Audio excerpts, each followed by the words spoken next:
Lakers playing game with the Golden State Warriors was epic. The Lakers won, but in all reality, the NBA won. We won. LeBron won. Steph won in a way. Here's how. We won by seeing great playing game between the Los Angeles Lakers and the Golden State Warriors. Now the playing game between the Pacers and the Hornets, that was terrible. But the playing game before, which was Grizzlies versus the Spurs, was great. Came down to the wire essentially. And then with the Lakers, even more, it was one of the best games of the year.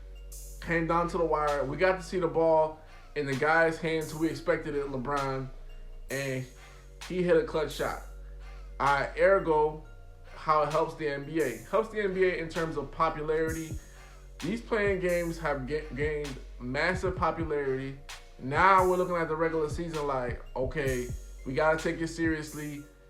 This is not something we can just like look over and be like, oh, it's whatever. We have to really look at our team, pick our spots. Look, you see the Clippers, they're doing like little mashups and strategies of how to avoid other teams. So like now it's getting that serious and that deep to the point where teams are trying to avoid the play-in, avoid each other. So that sparks competition. So the NBA has become just that more competitive.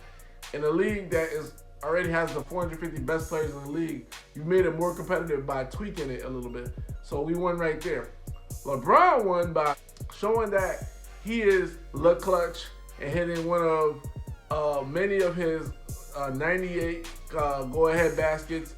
He's only second to Kobe Bryant, who has 101. LeBron's 98. So LeBron gets to add to his legacy in terms of playoff or play-in legacy. Like, hey, look, I'm clutch and I can do this. Even in a bad game, I had a triple-double. You know, not a lot of other people can boast and brag about that. So LeBron wins there. Here's how Steph wins. He wins in multiple ways. He lived to fight another day. So, okay, you didn't win, you didn't get the 7th seed. But he still gets to play the Grizzlies, I believe, on Saturday. Try to get into the playoffs that way. So that's another way. He stays alive. Secondly, Steph's legacy doesn't take a hit here. And think about this. Think about this well. Remember when KD left Russell Westbrook? Russell Westbrook got MVP, of course, because of triple doubles, but because his team made the playoffs. Now that being said, they made the playoffs and they lost, I believe, in 5. They had a higher seed than Golden State, but they made the playoffs, and that was what solidified his MVP voting. Now we're looking at Steph. He solidifies everything in his career, and this is what I mean. He solidifies the fact that he's won a championship without KD. He solidifies that he can carry a team, especially this team, which doesn't have a Klay Thompson, doesn't have like a number 2 guy consistently. Andrew Wiggins had a good game, but he's never been consistent. He solidifies the fact that, hey, I can be the number 1 guy. I won without KD. I won a championship without KD. Beat KD 3-1. I've been to the NBA Finals back-to-back years.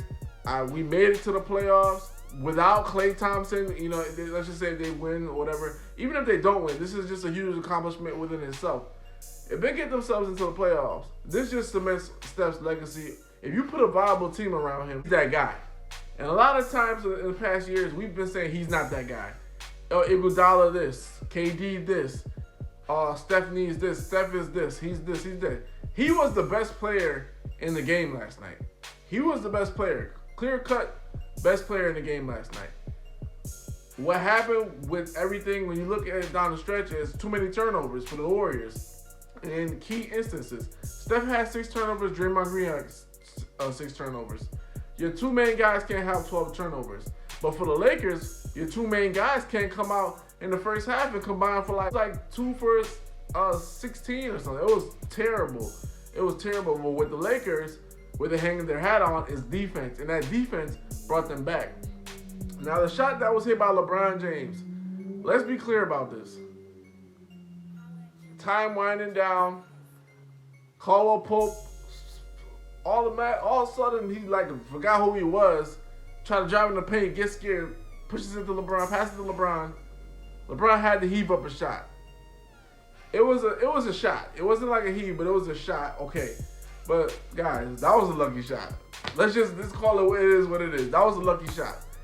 He just threw it up there as best as he could and went in, and that's the end of the story. That's all we need to know. But we're not going to sit here and act like when you're watching that game, you're like, the Lakers are really about to lose this game. Like, if it wasn't for the turnovers and the carelessness and Steph Curry not really being able to get run support, because, I mean, he got 21 from Wiggins, but other than that, Draymond had 2 points. So, and nobody else really got into, like, double figures to really help. So, we were looking at that game like, they went to the locker room with a 13-point lead. You're like, oh, my God. Like, and then it goes back to 12 or 13 in the second half. You're like, what is going on here? So, the way the Warriors looked at it was like, well, wait, you're about to give us this game? We'll take it. And then the Lakers were like, no, we're going to take this back. We're going to show you who we are. And they played a heavy potent defense. We got some home cooking. I'm going to admit the Lakers did get some home cooking in that game. When LeBron inbounded the ball and Wiggins stole it, and the referee said, no, that was some home cooking.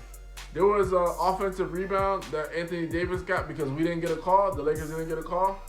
Anthony Davis pulled Andrew Wiggins up. He pulled him on the shoulder. You can see it, clear as day. He got the ball, got a layup. The Lakers got some home cooking. It is what it is. But that was a great game. It wasn't marred too much by referees and stuff like that. But I feel like a lot, besides wins and losses, everybody won that last night, including you and me. Who's Junction? Who's Prince Hooper? Like, comment, subscribe.